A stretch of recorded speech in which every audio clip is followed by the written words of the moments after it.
Good afternoon or good evening, everyone. This is Kevin McPherson, and it's HogvilleNET YouTube Live. We were on yesterday morning and went through, we really kind of spent a lot of time recapping the first open practice that the media got with John Calipari since he's been at Arkansas on campus anyway.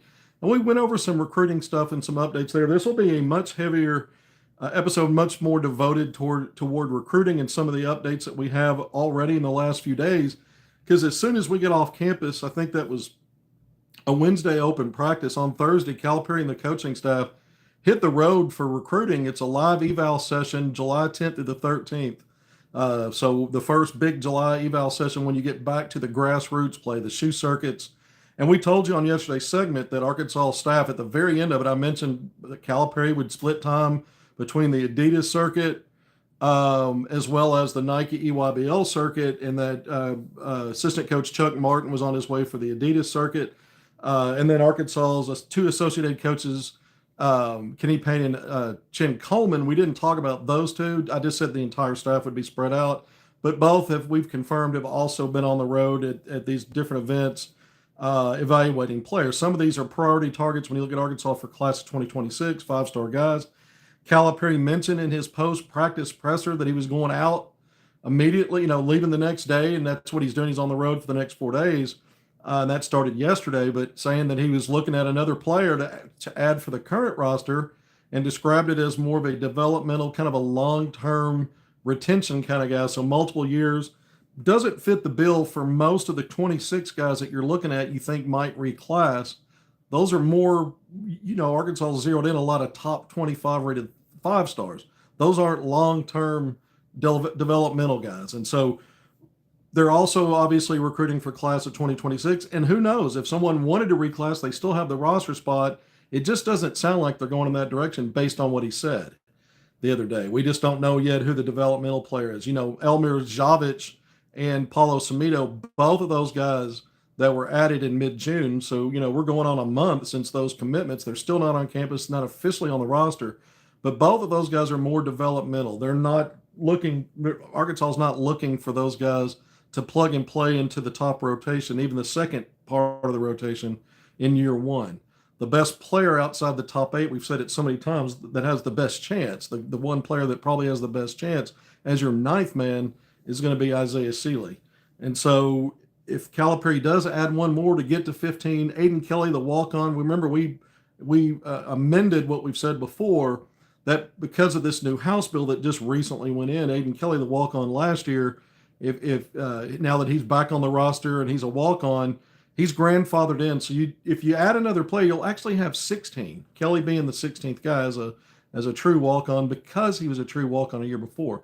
Had he been on athletic scholarship with basically a walk-on type of role, which we weren't real clear about a few days ago, then he would have counted toward the numbers. So it was a little murky. Now it's more clear, and that's why Calipari, even though they've now got Aiden Kelly on the roster and officially listed that way, with the other two coming in once they arrive, that would get you to 15. But because of the loophole, because of the grandfathered in clause for Kelly, they can add one more. All right, so we've hit all that. We've kind of caught you up to speed on what we've been talking about the last few days, where things stand right now. And we're also going to talk about some scheduling news that came out today from our pal Rocco Miller, who we referenced more recently when he broke the news that Arkansas was going to host Southern in the season opener. He's got another mid-major announcement, Arkansas hosting a game there. We're going to talk about that, and then some more stuff he and I talked about, and then some stuff I've got on my own, trying to figure out what else Arkansas might be doing to round out the non-conference schedule with likely more mid-majors. I don't know that we'll see another high major. It looks like, maybe Baylor's out. We've said that already. So we'll go through that here in a little bit. All right, so let's get right to this. We're still trying to figure out who it is that Calipari's watching out there, who he's looking at, and going to take a look at as maybe an unsigned senior, similar to what Paulo Samito was when they added him. Maybe it's something like that. Maybe it's an international player that they don't think can plug in right away. It's going to take some time, similar to a Kareem Artal. Who knows what level just yet. I mean, there's options for him to do that. But some of the things that we do know are very interesting. Almost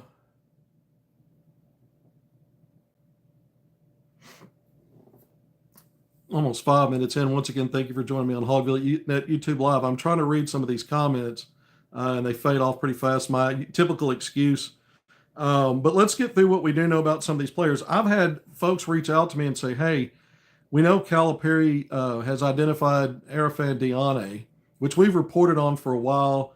The fact that he told me he plans to visit Arkansas in September. His guardian, in a later conversation, said, "Well, Arkansas is in great shape for that, but they're going to, sit down and go through, 5 to 7 schools that they're going to handpick and make a decision on once they get through the July evaluation period, which we're in now." And so that was information we gave you before. We've continued to tell you at these different events that are live evaluation opportunities. Arkansas's coaching staff has been out to see him. And yesterday, Calipari, we said he'd split time at both Adidas and Nike. Well, he started out at Adidas because Adidas started most of its play, had a lot more games and opportunities on Thursday than EYBL did. And EYBL will extend out even more into the following weekend through Peach Jam, and I think Arkansas's coaching staff will spend more time at that than they will at the maybe what's left for Adidas. So Cal starts at Adidas, really focused on 5 players. I tweeted out about this. One of those was Arrfan Dion. He was courtside Thursday. Calipari was, as was Chuck Martin, and Arrfan put up a double-double: 20 points, 13 rebounds, 3 blocks, and 3 steals. So he had a good game there. And then I spoke with his guardian again because I had a fan message me, DM me, asking me, "Hey, Calipari's going to maybe try to add somebody here." He just said that. We just talked about it. Could it be Arrfan Dion? Try to get him to maybe reclass. Well, a couple of things. This is the number 1 rated center in the country, 7'1", 285 out of Iowa United Prep. And plays for 17U Iowa United on the Adidas 3SSB circuit. I mean, he's a he's top 15 rated according to 247 Sports overall, the number 1 center. ESPN just bumped him up inside the top 25. I think it's unlikely that this is a guy that you would describe as a developmental, long-term kind of guy. However, it's not a bad question to ask, could this be a guy that's looking to reclass? And that's who Calipari's talking about for this roster. Because if you thought about it, well, if he moved up a year, maybe he's more of a longer term than a one and done type, maybe 2 years at minimum, and maybe you get him for 3. I get the question. So I wanted to follow up with his guardian. I've had people ask me about Diane. Is he a possibility for this, again, a reclass and to add to this current team and current roster? And his guardian said absolutely not. He said that there was information floating around back, I think it was in either the fall or November or December, that if the right situation came about, that he would consider reclassifying. It was about the same time that Arkansas was pursuing, or in some level recruiting, Muhammad Silla, who came and took a quick visit to Arkansas and ended up at Georgia Tech. And we even talked about the fact that there was some scuttlebutt that maybe Arrfan Dion, who Calipari had been on Iowa United's campus that just before that, sometime in the fall last year. Is that because Calipari, maybe there's a chance they're going to get him earlier? So that stuff was out there. So when his guardian told me yesterday that stuff had been out there, I remembered that because we talked about it on one of these segments. And he said even at that time, he says he wasn't quite sure how that got out. He goes, there may have been a discussion with somebody about it, but they were never seriously considering it. He just said it's not on the table for a reclass. So there's that. And I just went through the performance. He had a really big, nice game, double-double in front of Calipari. Remember, the entire staff, including Calipari, saw him perform really well, teaming up with J.J. Andrews, the future 5-star Hog, at the MBPA Top 100 camp, that prestigious camp, back in June. And so they, both of those guys played well together in that event. Arkansas coaches had seen him there. They've been out on the road to see him again in May at the Adidas event at that time. And when it was that, when that was in May, I remember I was in Memphis for Nike EYBL. Calipari and Chin Coleman were there the whole weekend. But remember, it was Chuck Martin and Kenny Payne who were at the Adidas event in Council Bluffs, Iowa. So they were there courtside, and you got your big man coach, Kenny Payne, there. And so this time, Calipari again gets to see this young man on Thursday. In addition to 4 other players that Arkansas's kind of prioritized that play on that Adidas circuit. We're going to go through some of those names in a minute. So that's your intel on Arrfan Dion. If you thought that he was a possibility to be a reclass and fill in this roster, and I've had, like I said, I've been asked about it. That's not going to happen according to his guardian. And so, I guess you never say never. Who knows if the right kind of offer came along, if he'd even be in a position to be able to do it academically, anything like that. But he was pretty adamant and emphatic about no. So we'll leave it at that for now.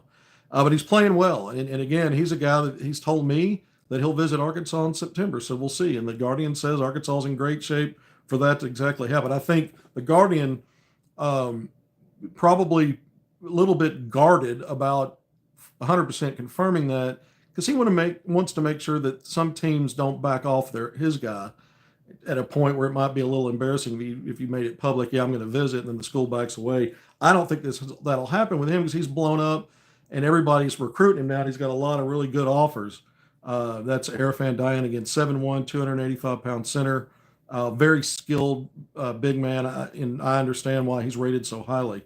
Okay, we were talking about this also yesterday, that class of 2026, Mika Mirin, who we've talked a lot about, a lot more momentum toward him potentially reclassing. It's just been back and forth with him that he was going to put out his top 7 list today, which he did this morning. So as expected, and Arkansas is on the list. 6'11" combo forward from Finland, played last season at Arizona Compass Prep. Has not been playing on the Nike EYBL spring and summer circuit. He teamed up with JJ Andrews on Brad Bill Elite's E16 Peach Jam Championship team last summer. He's been kind of persona non grata in these camps and main events. When you look around, even I haven't seen him even in any of the international play. If I've missed it, I've missed it. But I didn't see him in any of the under 19, under 18, or any of that. But he narrowed the list down, and we know he visited Arkansas September of last year. But it's the Hogs, Duke, Kentucky, North Carolina, Michigan, and then North Carolina State and Indiana, 2 teams that just recently offered him a scholarship. And what we've told you is when the intel became increasing more and more that it seemed likely that he would reclass, it was all about he's going to command a certain amount of NIL to do that, and a role that correlates to a higher NIL price tag. In other words, I'm one of your feature guys on some level. I'm not necessarily coming off the bench. I don't know what some of these teams will promise him, but I'm not sure that Arkansas. I'm certain Arkansas can't promise him more than a backup role to Trevor Brazile in this season if to reclass. And on the last episode, I said, this is a situation where I've heard several teams that were pursuing him have backed off. And that when he puts out a list of 70, I'll have some question marks depending upon some of the names on the list as to how many of these teams are really kind of out of it. It's known that they were pursuing him, and a lot of players will leave him on there because it looks good. I just don't have all the answers to that. I've got one source that thinks maybe Michigan's in really good shape with him. Another one that says North Carolina. I'll say this: North Carolina and Kentucky are 2 schools that have been willing to overpay for players based relative to, we've talked about it, and you hear some of their bloated total NIL numbers when you start looking at how they built their rosters, and so you wonder about how much of that's true, how much of it's reliable. But I think where there's smoke, there's fire. Arkansas is not going to overpay for this player, whether he stays 26 or goes 25. They're just not. Look what they've done. Look what they've done in 25. They barely did any work in the portal. That's apparently a trend for Calipari, and they just haven't jumped on international guys that are older. They just had all these other paths that could go, and they haven't done it. I think they were open to a reclass from 26 for a more bigger role for someone, but I don't think it would exceed again what some of these players or meet what some of these players' expectations are, like a Mika Mirin. Now we'll see if it ends up being Arkansas. Who knows what they worked out? Maybe again, I mentioned this before, some kind of 2-year plan where they say, look, all right, yeah, we're going to give you the NIL, we're going to pay you good NIL, but it'll be year 2 for you. And the thought process is for a guy like him, a 6'11" guy, top 10-ish rated 5-star. I think ESPN has him at 11th, but a 5-star right ahead of JJ Andrews, that they're probably looking for a faster track than that. If you come out, you're looking to be a one and done and be available for the next available draft that you're eligible for, which would be the 2026 draft. So it would take something like that, I think, for this to work out for Arkansas, but we'll see. You just never know. But again, when Calipari's telling us when he, 2 days ago, he's about to go on the road and add another developmental guy, we know that buttons up 2025 for Arkansas for sure at that point. And then you're like, well, then Mirin, if he's looking to reclass, and it gets back to that, then Arkansas certainly out of it. And if he stays 26, I just think it's one of these teams, at least one of these teams, or maybe two of them, that he's maybe got in a bidding situation, are willing to pay him enough to reclass. It may be a deal where nobody's willing to do that. Teams were backing off of him as a reclass, but maybe some of these teams are willing to still pursue him beyond 2025, including maybe Arkansas for 2026. That's a different conversation.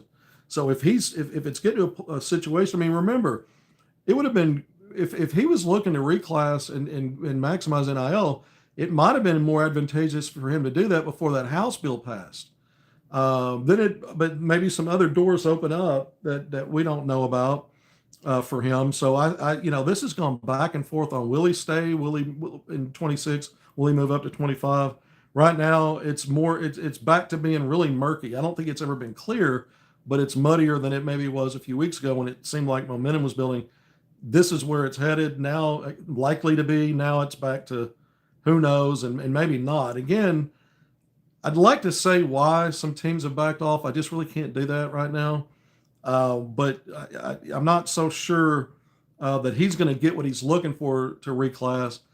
And then if he does anyway, it just means that I don't know that that's the best decision. So we'll see. Again, I think there's a lot of question marks there. All right, so let's move on to other business and some of the players that Arkansas is obviously recruiting in this 2026 class. One of the biggest names, Jordan Smith Jr. We've talked so much about, that ESPN has him ranked as the third best player overall, as a two guard, as 6'2", powerfully built, long arms, explosive leaper, strong, best two-way player in the country. I've said it over and over again. He's kind of backed that up. I mentioned the other day, the last time we were on, he was the MVP of the entire Nike spring session play. So 3 sessions that were played out in May. The circuit, which does a good job of tracking the various grassroots shoe circuits, does a good job then when each event completes of putting out a first, second, third team, an MVP, an offensive MVP, a defensive. And then they looked at the whole spring and said all the 3 sessions for Nike in May, this guy, Jordan Smith Jr. out of Virginia, out of Fairfax, Virginia, was the MVP of that entire month. That's a big statement, knowing that Tyron Stokes, the number 1 player, Jason Crow Jr., the number 4 player, Christian Collins, the number 2 player. This is all according to ESPN, playing that same circuit.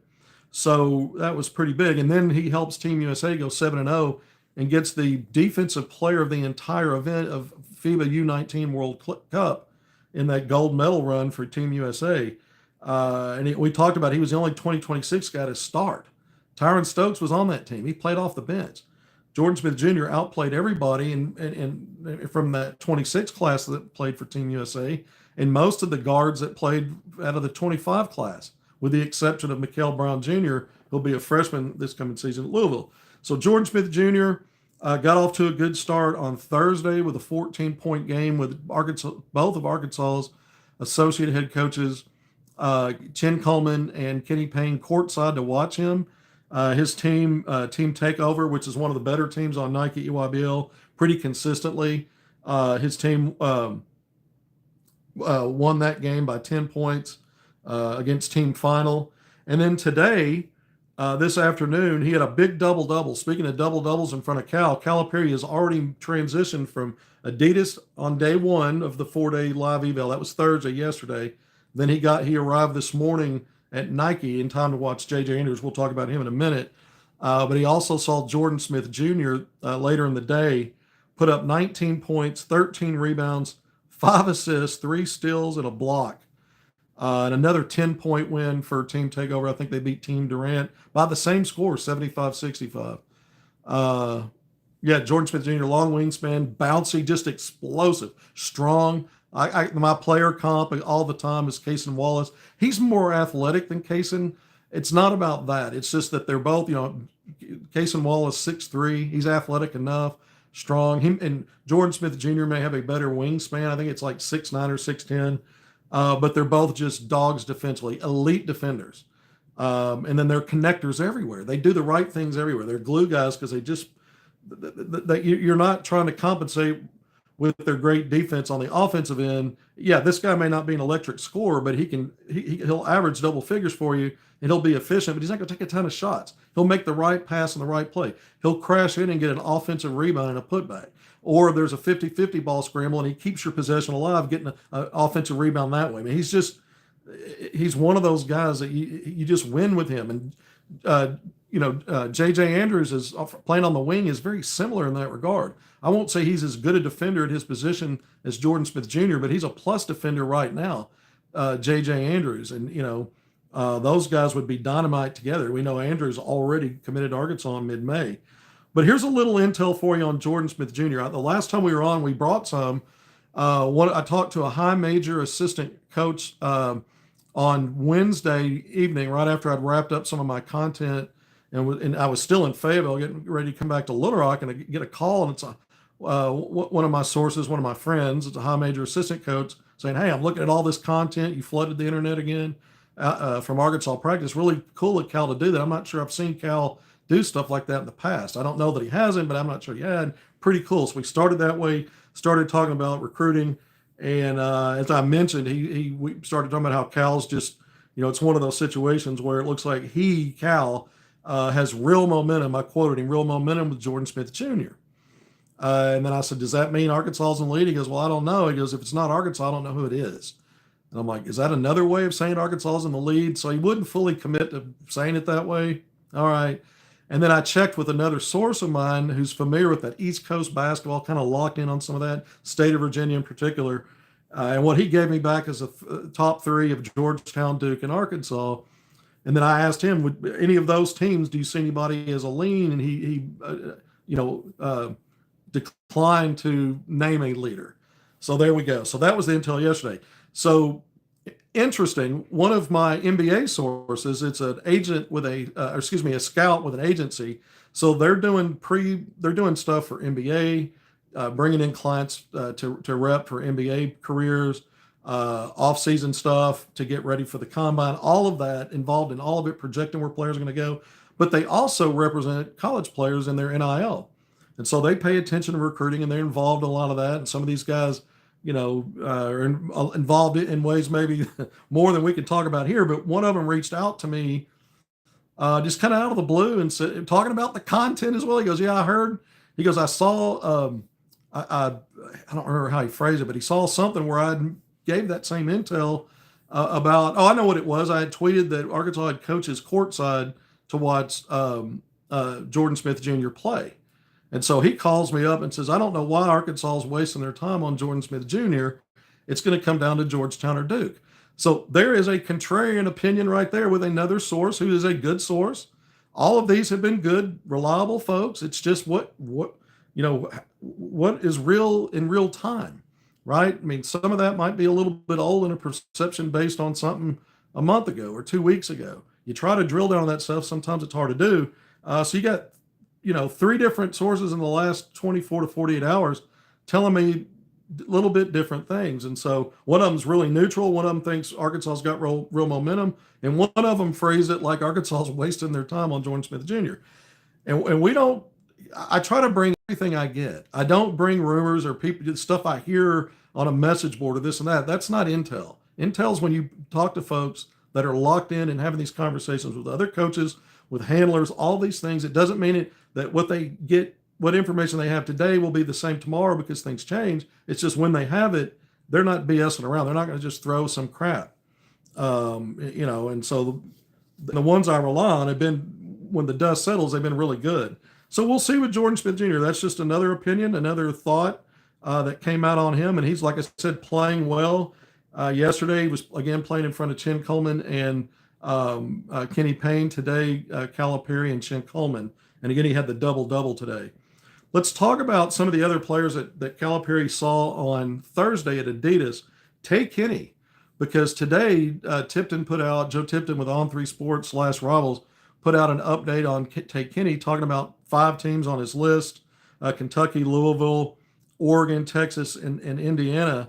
And then part of what he had on the tweet was also planning visits to Arkansas and Kansas. Okay. Well, Tate Kenny, going back in May when I was this wasn't the live eval. I was in Memphis for that.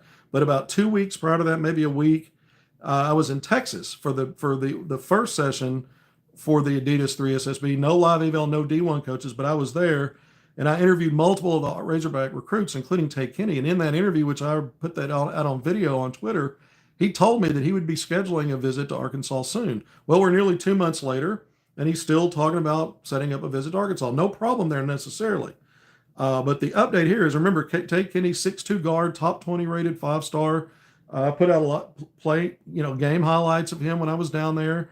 But he's a really good player, overtime elite. We know Calipari has success recruiting overtime elite. And when we look at Tate Kenny, he's a guy out of the state of Kentucky. That's where he's originally from. And so the staff had already been recruiting him. In fact, they offered him, he was one of the first 20, and might have been the first class of 2026 player that they reestablished an offer with once they got out to Arkansas. I think that might be the case. And either way, the staff's been familiar with him beyond just their time at Arkansas because he's from the state of Kentucky, and now at overtime elite, again, Calipari having success pulling players out of there. But again, a top 20, I think 17th ranked by ESPN. So you get this update from Tipton where the talking point related to Arkansas is, yeah, planning to visit, going to plan to do that. It's what he told me. All right, consistency there. But Tipton also quoted him about Arkansas and Calipari, and I'll just paraphrase it. It was the effect of Calipari's track record of developing guards and getting them to the next level. So something to pay attention to there. The folks I talked to on the back end think Louisville might be the front runner, maybe a lean toward Louisville. Now think about it. Louisville's an Adidas program, and Adidas identifies, just like Nike tries to do, its top level guys that it promotes. And then they try to, their NIL offers and different things are sometimes tied to what the brand can do for them if they go to a school that the brand represents. It doesn't always work out that way, but it often does. Darren Peterson to Kansas. Darren Peterson, the top player in the country last year, better than AJ DeBonsa in my opinion. Some have DeBonsa, who was Nike. Darren Peterson, Adidas, and of course Kansas is a blue blood. They get players that aren't on the Adidas circuit as well. But he got a sweet deal through Adidas, and that was kind of helped lead him to Adidas School, Kansas. And Kansas is in the mix here as well as a place he may visit. Plans to visit.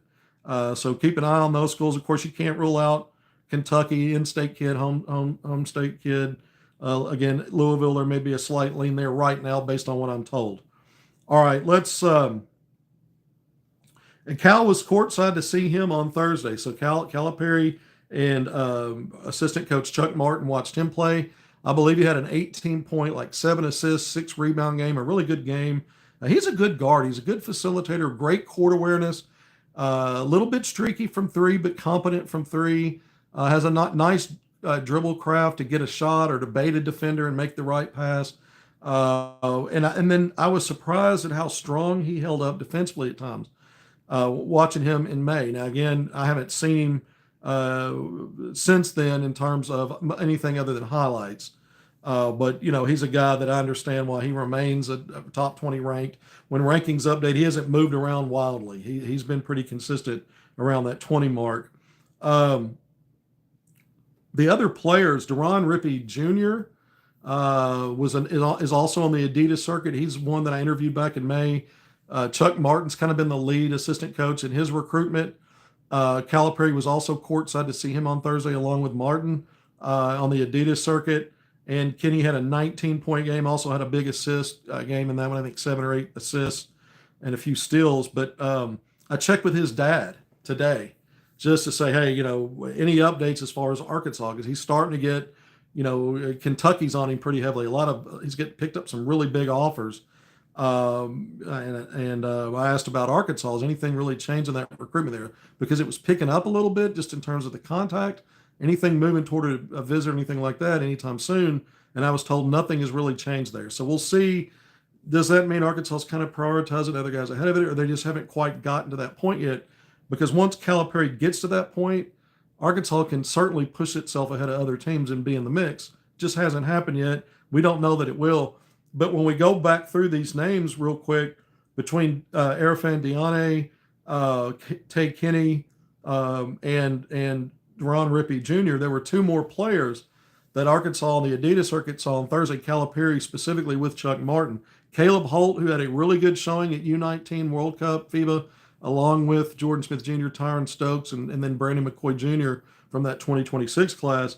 But Caleb Holt playing in front of Cal had a really strong game. I think a 25-point game, and Arkansas was courtside to see him as well. Top five rated 5-star in that 2026 class, and a 6'4" guard.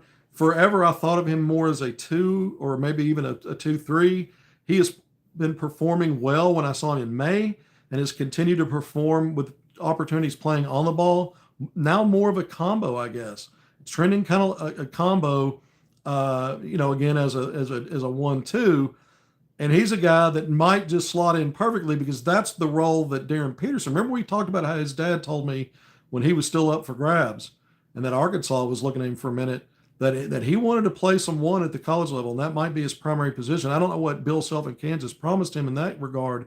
I see him more as a 2 as he progresses, but who knows? But he may get opportunities playing a combo role, and if he goes as a 1 and done as expected, maybe the number 1 player selected overall in a year's time, Caleb Holt could be a guy, an Adidas guy going to Adidas School, Kansas, to fit right in there. A lot of schools after him. Arkansas has continued to, work on him. He did tell me back in May when I interviewed him and put that video out that he'd like to visit Arkansas, but was kind of waiting on Calipari to raise the, kind of elevate the communication again on doing that, and hadn't happened then. Here we are in mid-June. Let's see. And then the other player that Arkansas continues to go out and see at every possible live eval event. It's quiet on him other than what I talk about on here. Going back to, he took an unofficial visit to Arkansas in October. Abdu Torre, a 6'6" wing out of Connecticut, Notre Dame school in Connecticut, top 30 rated 4-star, borderline 5-star guy.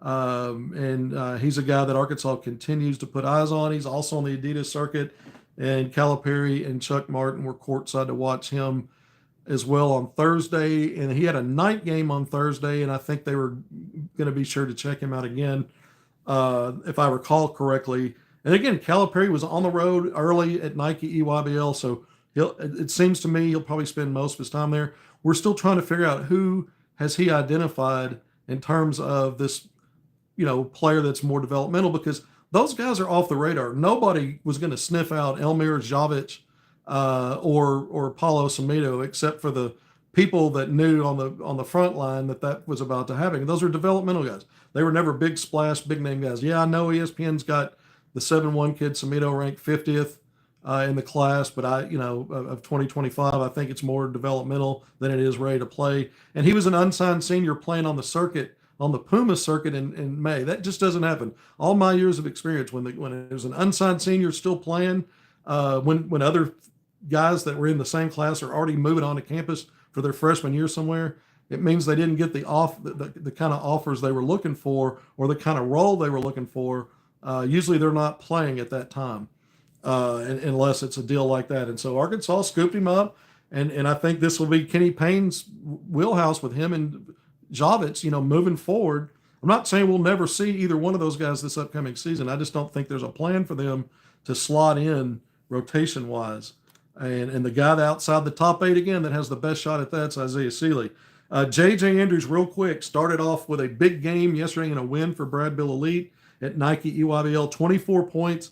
He was 8 of 11 from the field, 1 of 1 from 3, continues to be efficient on low volume from 3. We talk about that. Made 7 of his 8 free throw attempts. That's really, really good. 7 rebounds, 2 steals, and an assist in a win again for BBE 17U on Thursday. He played this morning with Calipari courtside along with Chin Coleman in a loss. Brad Bill has not lost a lot of games. They lost their game this morning. I think it was the New York Lightning. I'm not sure. I think that's the right opponent.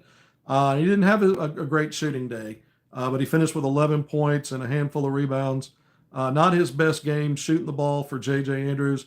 But look, you're not going to be, at this level, you're not going to be perfect. Even the top guys, which he is one of them, but the other ones have games like that as well. So that's not necessarily a big deal, because he's been really consistent with the big games, the 20-plus point games, or 17 or 18 points on efficiency and doing other things.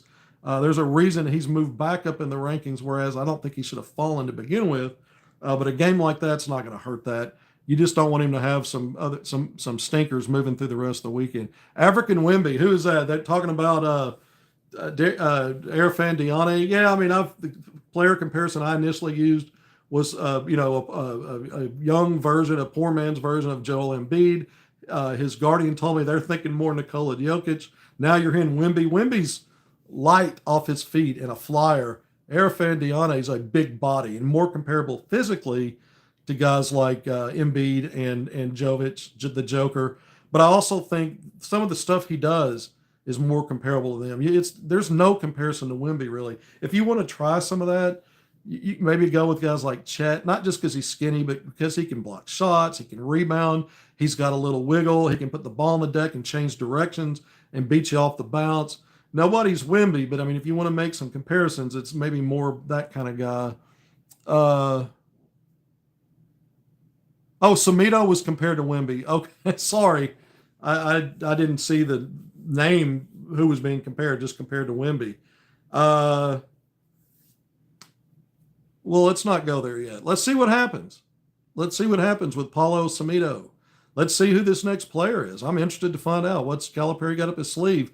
I mean, we're not going to lose our minds over it, right? He said it's a developmental guy, long-term retention, but it's still, I'm fascinated. And I don't know that he goes front line at this point. We said if they were going to fill a spot with a guy that could plug in for this next year and give depth, front line was the biggest glaring need because of lack of bodies, and that perimeter shooting would be next. But if it's a developmental guy, it doesn't matter, really. Backcourt, guard, lead guard, point guard, lead guard, shooting guard, wing, combo guard, 3-4 combo. I mean, it wouldn't matter. And I'm more inclined maybe to think it won't be another 7-footer because you just got 2 of those, and you got a chance maybe to bring back Malik Ewing, depending upon what kind of season he has, because he'll have another year of eligibility. And you're probably going to hit the portal again with Brazil and Nick Pringle being out of eligibility, where you get at least one big guy out of the portal that you can plug in and play immediately, if not 2, if you lose the 3 that we just mentioned, or even 3 at that point. So we'll just have to see, because I don't know that you can count on developmental guys on the front line even in a year's time. It may be longer than that. We'll just have to see. Again, this is different. The thing that's different right now, what Calipari's doing, and we're going to get to the scheduling stuff. I forgot. We still got to hit that, and I'm almost 40 minutes in. I'm going long again. The one thing that's a difference is 8 or 9 top rotation. Okay, that was the same. Some of it out of the portal, only 2. That was consistent. First year, second year, only 2. Retention, little different this time as he brought guys from Kentucky. The freshman class, I mean, the numbers are kind of similar. They all kind of add up the same way, or very similarly. What's different is outside that top 9, you had basically walk-on value in the next 6. Lawson Blake wasn't going to play, so the next 5, but he was still on the roster, still a walk-on the roster. This time around, it's a little different. Yeah, you're getting developmental guys. You may not plan on using them much, but let's say you got into some dire situation, attrition, all that, you could turn to some of these guys, whereas last year you just didn't have those options. So also look at it that way, I guess, as far as a philosophical tweak, if you will, from year 1 to year 2. It's really the only one that I've seen so far. Almost 39 minutes in. Let's get into the scheduling stuff. Today, Rocco Miller, our friend, our buddy, our pal, with bracketeer.org, he's really drilled in on the scheduling stuff, especially with the high majors scheduling some of these mid majors. Most of the big games are, you see those put out there by John Rothstein, somebody like that. Those usually if they get leaked out at somebody like him.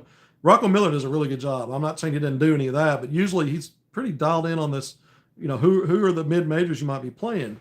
And he put out that Arkansas is going to play Mount St. Mary's from the Metro Atlantic Athletic Conference on December 16th. That's a Tuesday at BWA. That is a midweek game between the 13th, when Arkansas on that Saturday will be in Dallas playing Texas Tech on obviously a neutral court back in American Airlines Arena. So that's a Saturday. And then you've got this game on Tuesday the 16th in Bud Walton Arena against Mount St. Mary's.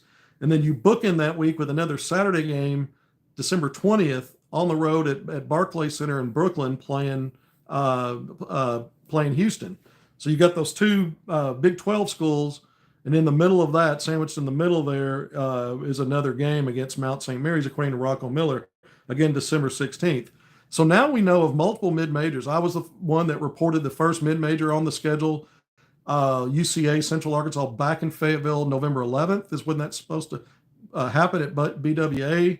Prior to that would be November 3rd, the season opener against Southern University.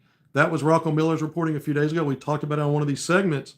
And now we know about St. Mary's on December 16th again. And then we know about the 5 high majors that we feel certain about at this point. Again, Houston, Texas Tech, the Duke game on Thanksgiving Day, November 27th in Chicago, Louisville on December 3rd. That's a midweek game. I think it's a Wednesday. Is that a Wednesday or a Tuesday? Gosh, I'm not sure. You got it's a midweek game either way. December 3rd against Louisville in the ACC SEC Challenge. Yeah, I looked away like I had a calendar in my brain that I could just flip to a page and tell you exactly what day that was. I thought I had it memorized and I didn't with the Louisville game. All right, so we know about those games, right? Those 4, we know the dates as well. Those 4 high major non-cons. Again, Duke, then Louisville, then Texas Tech, then Houston. The other one that we know about is Michigan State. That'll be on the road. We don't have a date yet. We thought we knew Baylor, and we've been reporting on here for a while. We were actually the first to bring it for you. The staff telling me there were complications with that. And then it's slowly trickled out. I told you, I talked to Rocco about that. He was checking around. He says he thinks that it's off the books now. He thinks it's not going to happen this year. The soonest maybe next year. So it's kind of trending towards maybe not to, is it going from maybe not to likely not? Well, maybe. Oh, have we moved from maybe not to likely not? Maybe. So I don't count on Baylor at this point, whether we were trying to track Central Arkansas, North Little Rock. They played them before years and years ago. They haven't really played a high major there. They played a bunch. They played several back in the day. Texas, I think Baylor, Oklahoma State, Illinois. They might have played Texas Tech there once. So that was a thing. But again, question marks there. And I think that might be the snafu on the agreement because Arkansas technically played Baylor at a neutral site the year before. And so we'll see if there's something salvageable for this year. It doesn't look that way for Baylor, for that Baylor game. And then we'll see about going forward with next year. We talked about Gonzaga. Is that going to be an exhibition game? And then maybe home and away after? Or a neutral site game, home and away after? Or some other variation? Would it start this year? Maybe it's something that starts next year. Just have had sources that said these talks have been going on since Calipari got to Arkansas. He didn't get it done last year. They may or may not get it done this year. We just don't know yet. So we'll keep an eye on that. And could that be something that gets jammed in since the Baylor thing maybe not working out? So Arkansas is either going to have 5 high major opponents in non-con. Last year they only had 4. 5 seems certain. Baylor would be 6. We talked about that before. If not Baylor, maybe Gonzaga. Maybe there's something else out there. But here's some intel for you. The thing from Rocco Miller is not intel. That's his reporting. But talking with him in concert with that and some other stuff I've heard, we were saying the other day that like last year, Arkansas, Illinois was part of a 4-team multi-team event with Maryland Eastern Shore and Little Rock. And we brought you, it was already known the Arkansas Illinois matchup. And then I broke the information that Arkansas was going to also play Little Rock and Maryland Eastern Shore. And that was tied into UA Illinois, 4-team MTE. You had the neutral site game against Illinois, and each of Arkansas and Illinois would host home games as a lead up the few days prior to that game on Thanksgiving Day on their home courts, both playing Maryland Eastern Shore and Little Rock. Okay, 4-team MTE, and it was all those teams were tied in. The last time we were on, based on what Rocco told me, I told you guys that the Duke game will not be part of an MTE, but that both Duke and Arkansas would play 2 mid-major opponents in a multi-team event as a lead up to it. They just weren't all contracted together. They weren't on the same contract. And so Duke has a 2-game, I've already seen it on their non-con schedule. It's called the Brotherhood Run. They're playing Niagara and Howard right before they play Arkansas on Thanksgiving Day. So that's a 2-game MTE that they're going to do. Arkansas's will be a separate thing.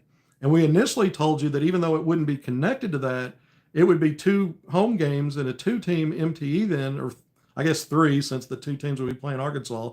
Arkansas will be the 3rd team.